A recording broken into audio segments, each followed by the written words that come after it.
Très chers enfants de Dieu, nous vous saluons au nom du Seigneur Jésus-Christ. C'est votre humble serviteur, le prophète Paul Kabasele, qui est responsable du tabernacle Chemin de délivrance. Je bénis le Seigneur de vous avoir nombreux en train de nous suivre. Juste en ce moment, nous voulons partager avec vous un message que je veux directement vous annoncer que c'est un message de consolation et c'est un message de foi.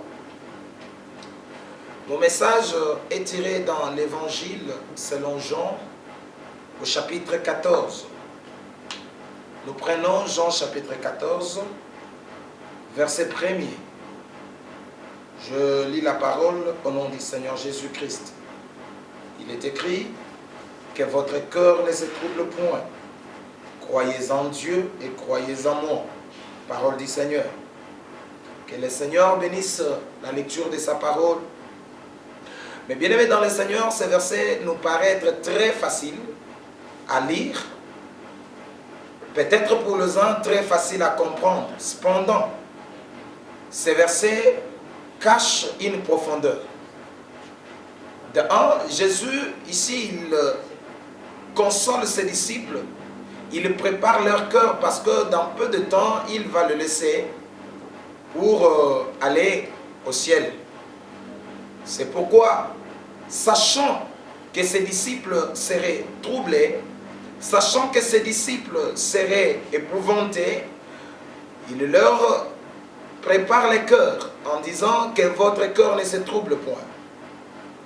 C'est pourquoi lorsque vous descendez avec le même chapitre, vous trouverez qu'au verset 18, il leur dit encore une parole de consolation. Il dit, je ne vous laisserai pas orphelins. Mais quant à nous, ce message ou ce verset nous édifie. Parce que le Saint-Esprit nous a aidés à comprendre que le cœur de l'homme ressemble à un siège ou à une chaise dans laquelle une seule personne a droit de s'asseoir, c'est-à-dire une chaise à une personne. Maintenant, Jésus nous montre qu'il y a deux personnes en train de se disputer ces sièges. Le premier qui se dispute ces sièges, c'est les troubles. Et le deuxième, c'est la foi. Entre ces deux personnes ou entre ces deux hommes, les troubles et la foi, il y a un qui vient toujours avant l'autre. Il y a un qui précède toujours l'autre. Et celui qui aime toujours être premier, celui qui aime toujours précéder, c'est le trouble. C'est pourquoi le Seigneur va dire à ses disciples que votre cœur ne se trouble point. En d'autres termes, chassez de votre cœur les troubles afin de laisser la place à la foi. Waouh! Mais il y a une chose, comme je viens de le dire, que les troubles viennent toujours en premier. En d'autres termes, le trouble se présente comme notre vie présente. Je suis venu annoncer, je suis venu parler à une personne qui regarde sa vie présente et qui est envahie par des troubles à cause de ce qu'il est en train de vivre, à cause de ce qu'il est en train de palper, les choses qui ne marchent pas, le mariage qui ne marche pas, la promotion, la profession, le travail, la maternité, et la vie est compliquée, voire même la santé. C'est compliqué de temps en temps. Et je suis venu te dire ceci. Tout ce que tu es en train de vivre, c'est ton présent. Et au présent, tu remarques que c'est les troubles qui sont là. C'est les troubles qui se sont présentés dans ta vie. Mais je suis venu te dire qu'après les troubles, vient la victoire. Après les troubles de la santé, viendra la guérison. Mais avant que la guérison vienne, tu devais remplacer les troubles, chasser les troubles par la foi. Chasse le trouble par la foi. Or, si je veux bien comprendre, si je veux bien parler de la foi, je commence par toucher l'épître aux Hébreux au chapitre 11, verset 1er, qui dit « La foi est une ferme assurance des choses qu'on espère. » Oh, je veux dire à une personne que malgré les troubles, tu devais espérer. Et que ton espérance soit positive. Tu devrais espérer positivement. Dans toutes les situations qui te sont arrivées, tu devrais espérer positivement. Quand je dis espérer positivement, c'est-à-dire croire que ces troubles, parce qu'ils t'ont trouvé, ils te laisseront et ils partiront. Et la victoire dans le domaine dont tu es troublé viendra. Et cette victoire sera effective. Parce que je viens t'annoncer les dieux des œuvres achevées et non un Dieu des œuvres inachevées. Je vais retourner pour parler de la foi. La Bible déclare que la foi est une ferme assurance. Je me dis toujours, si la foi était une personne, cette personne a des jambes. Et les jambes de la foi, c'est l'assurance. Une ferme assurance. De quoi? Des choses qu'on espère. Mais toute personne qui a des jambes a toujours des pieds. Si, pour la foi, les jambes, c'est l'assurance, quels sont ses pieds? J'ai dit, la foi se pose sur le pied de la parole de Dieu. C'est pourquoi il nous est très important, comme le dit le Seigneur à Josué, au chapitre 1er, verset 8, que ce livre de la loi ne s'éloigne point de ta bouche. Dans Matthieu 4, Jésus reprend la même parole. Il dit, l'homme ne vit pas de pain seulement, mais de toute parole qui sort de la bouche de l'Éternel. Il nous est très important de consulter à chaque instant la parole de Dieu. Chercher à comprendre que malgré les troubles, qu'est-ce que Dieu dit? Parce que Dieu est pour nous un Père qui n'échoue jamais. Et pour nous un Père qui ne se lasse jamais, qui ne se fatigue ni n'abandonne. Rien ne lui est impossible parce qu'il a un nom qui s'appelle Elohim. Elohim signifie le Dieu créateur, c'est-à-dire capable de créer même ce qui n'existe pas. Appeler à l'existence ce qui n'existe pas. Capable de nous faire compter ce qui n'est pas. Parce que Salomon, dans sa sagesse, il a dit que ce qui n'est pas ne peut être compté. Mais je vois Lazare qui était déjà retranché de sa famille, 4 jours passés, déjà enterré, déjà oublié. Et les gens étaient restés en train de pleurer des douleurs de séparation. Mais quand le Seigneur est venu, il dit, je veux réveiller mon frère. Il n'a pas dit, je vais ressusciter Lazare. Il a dit, je vais réveiller mon ami. C'est-à-dire, celui qui dort existe. Pourquoi il avait dit ça? C'est parce qu'il avait la capacité d'appeler à l'existence ce qui n'existe pas. Je suis venu te faire croire que Dieu va faire exister dans ta vie ce qui n'existe pas. Ce que la nature a conclu impossible, Dieu les conclut possible. C'est pourquoi tu devrais te ressourcer de la parole de Dieu. À chaque instant. Or, je vais te donner juste quelques portions de la parole. Dans Ésaïe 43, le Seigneur nous donne l'assurance. Je suis celui qui te connaît. Tu as du prix à mes yeux. À cause de toi, je donne des nations. Je sacrifie Égypte, Éthiopie et Saba. Et il ajoute encore. Il dit dans Deutéronome, je ferai de toi la tête, non la queue. Il ajoute encore, voici mon serviteur montera. Il s'élèvera et il sera haut placé. Oh, que ces paroles consolent une âme. Chasse les troubles par la foi. Il dit, croyez. C'est-à-dire, chassez les troubles. Ne vous laissez pas envahir, emporter par le vent de troubles, mais que votre cœur reçoive la foi. Et je m'aimerais dire à une personne que si la foi était une maison, ces colonnes, c'est l'assurance, la ferme assurance. Et ces colonnes sont posées sur le socle de la parole de Dieu. C'est la parole de Dieu qui nous donne de l'assurance. Parce que quand les troubles viennent, il y a une voix qui te dit, est-ce que Dieu existe? Est-ce que Dieu me connaît? Est-ce que Dieu m'écoute? Si l'Éternel était là, pourquoi ces troubles?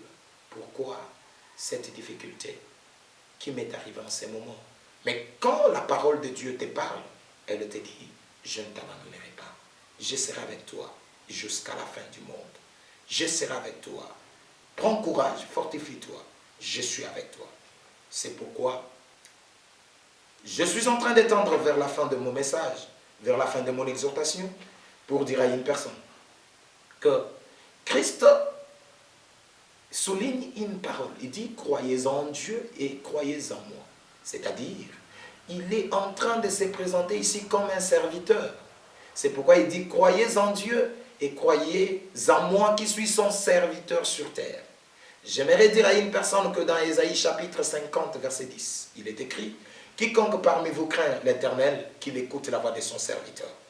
Malgré les troubles dans lesquels tu te retrouves en ces moments, je suis venu te dire que, en ma qualité du moins mandaté prophète, serviteur de Dieu, l'Éternel a mis ses paroles dans ma bouche pour te dire, crois. Parce que la foi vient de ce qu'on entend. Ce qu'on entend vient de la parole de Christ. Christ qui veut dire oint. J'ai été oint en ce moment pour te parler, de chasser les troubles par la foi. Parce que la foi voit toujours positif. La foi verra la réussite là où le monde a marqué l'échec. La foi verra la victoire là où le monde a parlé de la défaite. C'est pourquoi je ne finirai pas ce message sans pour autant te parler de la femme sunamite, qui est pour moi un exemple majeur, qui a laissé un enfant mort, qui a constaté le décès de son fils, mais qui s'est dit, je ne laisse pas au trouble de prendre place dans mon cœur. Je ne donne pas la place à la tristesse. Je ne ferai pas couler mes larmes. Qu'est-ce qu'elle a fait? Elle a pris le cadavre, elle a déposé ça dans la chambre haute où vivait Élisée, sur son lit. Je veux dire à une personne que ce qui te fait pleurer, c'est parce que tu laisses le trouble sur ton lit, c'est-à-dire sur ton cœur. Au contraire, il est écrit, ne vous inquiétez de rien, mais en toutes choses, faites connaître vos besoins à Dieu par des prières, des supplications, avec des actions de grâce. C'est-à-dire, prends ton cadavre qui est mort, dépose-le sur les lits d'Élisée. Or, l'Élisée que nous avons, c'est le Seigneur Jésus. Lorsque nous lui remettons tout entre ses mains, nous restons tranquilles. Et je vais dire une chose, la Bible déclare qu'il est le consommateur de notre foi. Je t'interpelle à nourrir Dieu de ta foi, et lui te nourrira des solutions que tu cherches. Ne nourris pas Dieu des plaintes et des pleurs, mais nourris-les de la foi. C'est-à-dire, nourris-les de la positivité. Reste positif. Dis-toi, parce que mon Dieu est vivant, il n'est pas encore mort, je n'échouerai pas. Mon Dieu est vivant, il n'a pas encore changé, je n'échouerai pas. Ces problèmes ne m'emportera pas, mais ces problèmes me laissera vivre. Parce que c'est comme la nuit et la journée. La nuit, quelle que soit sa durée, elle n'empêchera pas à la journée d'apparaître. Et la journée aussi, quelle que soit sa longue durée, elle n'empêchera pas la nuit de venir. C'est-à-dire, dans la vie, il y a toujours des problèmes qui nous viennent et des solutions qui viennent aussi. C'est pourquoi David va conclure. Il dit, les malheurs atteignent souvent les justes, mais l'Éternel en délivre toujours. Or, souvent signifie périodiquement, mais toujours signifie constamment, régulièrement. Je vais dire à une personne que malgré les troubles qui te troublent, le Seigneur est permanent. Le Seigneur est présent dans ta vie. Quelqu'un croit à cette parole. Si tu crois, tu peux dire Amen avec moi. Et cette parole va consoler une âme. Donne tes problèmes, dépose tes problèmes sur les lits d'Élisée. Et quand lui viendra, quand il trouvera un cadavre sur son lit, il ne remettra pas le cadavre à cette femme. Parce que Élisée se dira, je ne t'ai pas venu dans la maison de cette femme pour laisser la mort, mais néanmoins pour donner la vie. Si tel est le cas. Jésus n'était pas venu dans ta vie pour te donner la mort, pour te donner les troubles, mais néanmoins, il laisse la place aux troubles d'intervenir, venir en premier, pour que cette parole s'accomplisse, c'est ce que dit Job, mon Rédempteur s'élèvera le dernier. Waouh! Élie va dire au prophète de Baal, commencez. Vous êtes nombreux, commencez. Ils ont commencé parce qu'Élie savait qu'ils vont échouer. Et après avoir échoué, maintenant c'est Élie qui prend place. Maintenant il donne des solutions. Le Seigneur a laissé la place à cette maladie d'intervenir afin qu'elle sache qu'elle ne te tuera pas. Et au moment que je suis en train de te parler, c'est la guérison qui va intervenir. Cette difficulté, ces grands problèmes, ces complications, écoute ce que je suis en train de te dire. ça ne t'amènera pas, ça ne t'emportera pas. Le Seigneur a laissé seulement qu'il commence. Mais maintenant, je déclare la date d'expiration. Je suis venu annoncer qu'au moment où tu es en train de suivre ce message, c'est la date d'expiration de tes difficultés. Parce que le temps de Dieu commence.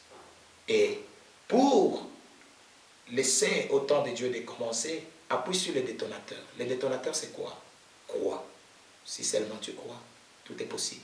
Laisse que le Seigneur, le roi de gloire, vous bénisse. Je vous invite à vous abonner à notre chaîne Paul Kabasele TV. Et à chaque instant, vous serez consolés, vous serez visités. Ou si vous voulez nous contacter, voici notre numéro de contact. Vous pouvez nous contacter par WhatsApp. Nous sommes sur plus 243 921 47 57. Je dis encore, plus 243 900 21 47 57. Portez-vous bien, que Dieu vous bénisse.